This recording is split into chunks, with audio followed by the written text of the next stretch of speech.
I've lived a long life, and I know that my time will soon come. But I need to tell you something about my past. I played a role in our independence movement. You see, Great Britain owned India for a very long time. They controlled India through a process and a system called the British Raj. It acted like a security camera over our country that allowed them to have insights on every uprising, protest, and revolt that happened. Great Britain knew everything that happened in India. Our people paid one of the highest prices ever known by mankind through one of the most tragic events in history. In our language, it is called the Bengal Famine. But in English, it is called Bengal Akal. It means the Bengal Famine of 1943. Now, to understand what happened during the event, you have to understand that all of Europe was embroiled in an intercontinental war that enveloped all of their attention. And it caused British leaders to make harsh decisions to our people.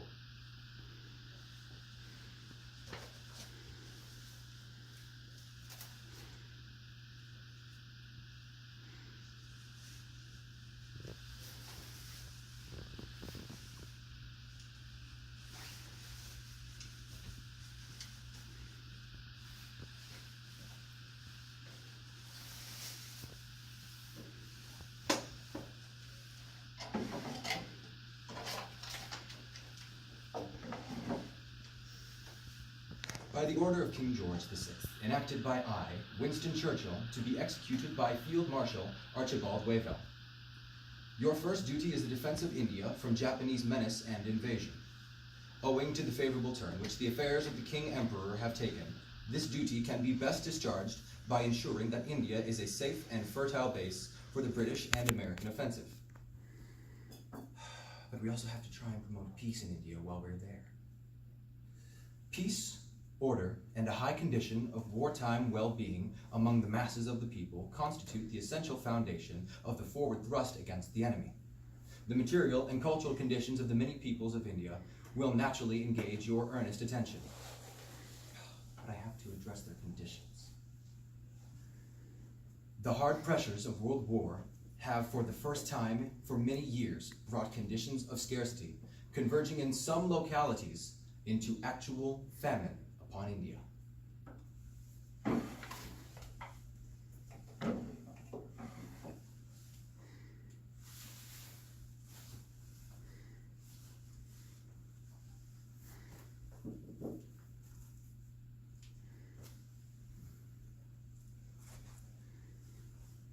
I was a teenager during the famine, my grandson, and I saw many horrible things.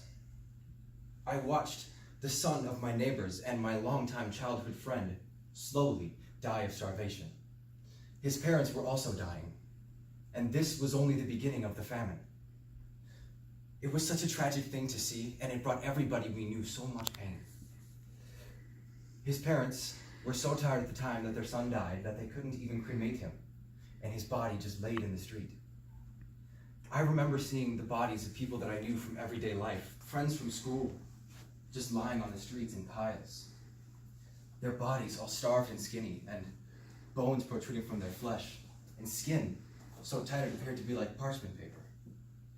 I would only be saying these things to you because I know that you are now old enough to be able to understand what they mean. I had listened to the begging people on the streets who cried out to me and to others who were surviving for the starchy water that rice had been boiled in. My youngest siblings ate yam stems, vines, leaves, and grass out of desperation to survive. Parents had to dump their dying children into rivers and into streams just to prevent their suffering.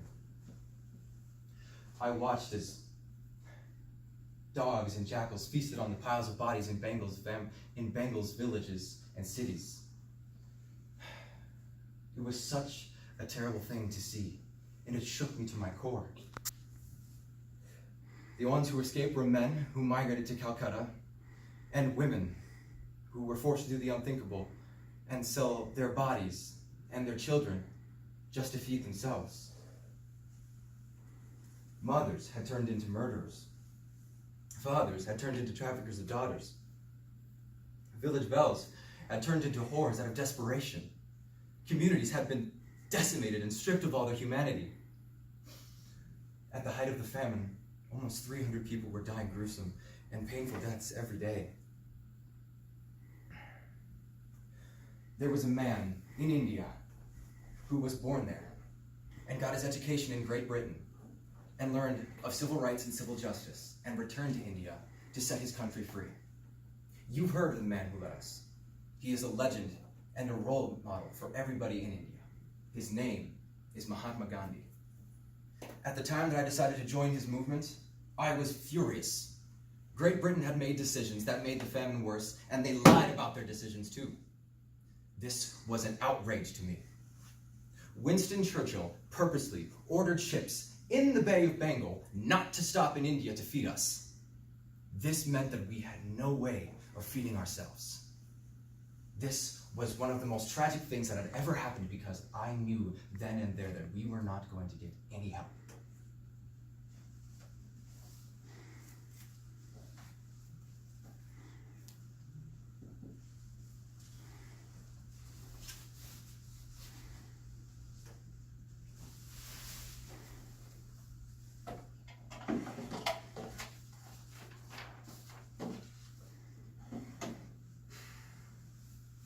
It doesn't make any sense to leave food for the civilians while we have troops on the front lines by Japan that need the resources. Every effort must be made, even by the diversion of shipping urgently needed to deal with local shortages to help aid the war efforts. But besides this, the prevention of the hoarding of grain for a better market and the fair distribution of foodstuffs between town and country are of the utmost consequence.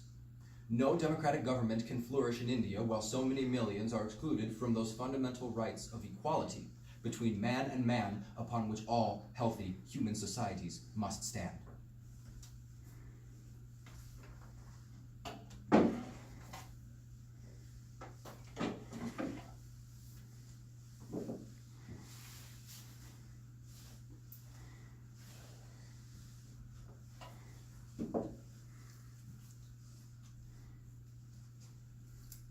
Great Britain decided not to help us, even though they could have.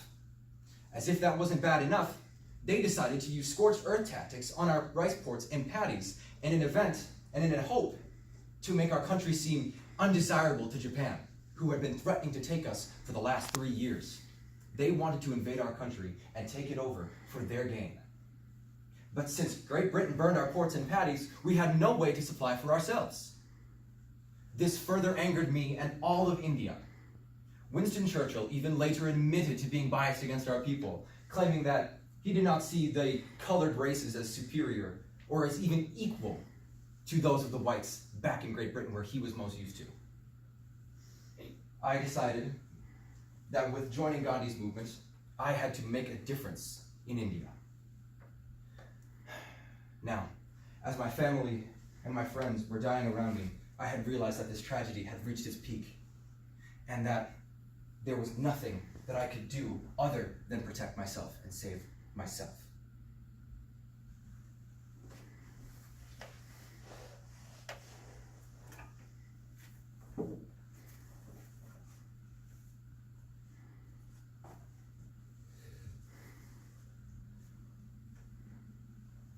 When my grandfather began telling me this story, I knew what he was going to tell me. I knew all the stats and all the numbers. I had learned these things in school. But I had felt disconnected from the actual story because, having been born in America, I didn't really feel the emotional struggle. But when my grandfather told me the story, it brought to life all of the pain that he had felt. As for the rest of the story, Gandhi and his followers fought hard with peaceful protest for 2 years.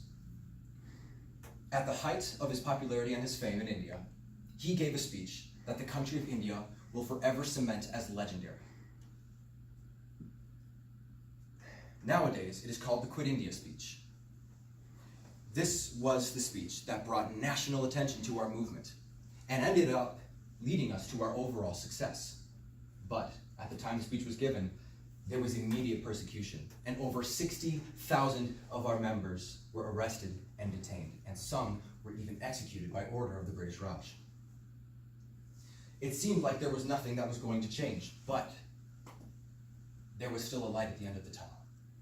On August 15th, 1947, at 11:59 p.m., Great Britain signed through Parliament what was called the Indian Independence Act of 1947. When the last drop of ink dried upon the page, this meant that our country, our beautiful India, was finally triumphant and free from Great Britain. We had felt the weight of millions of deaths taken off of our shoulders, knowing that the families that we had watched collapse and die, seeing all the memories that we once had vanish, that all of it was not in vain. We had earned our freedom. Our destiny was in our hands now. We celebrated for days on end, singing our national anthem, triumphantly and proudly.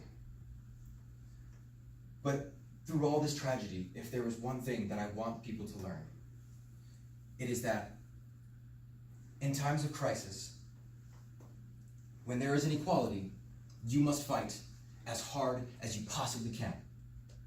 You must also remember that even when faced with insurmountable odds, that anything is possible for you, with perseverance, with patience, and with determination. If those are the messages that people glean from my grandfather's story, then he will not have died in vain. Then, and only then, after people take these lessons to their very cores, will the cycle of destruction and pain in the world finally end.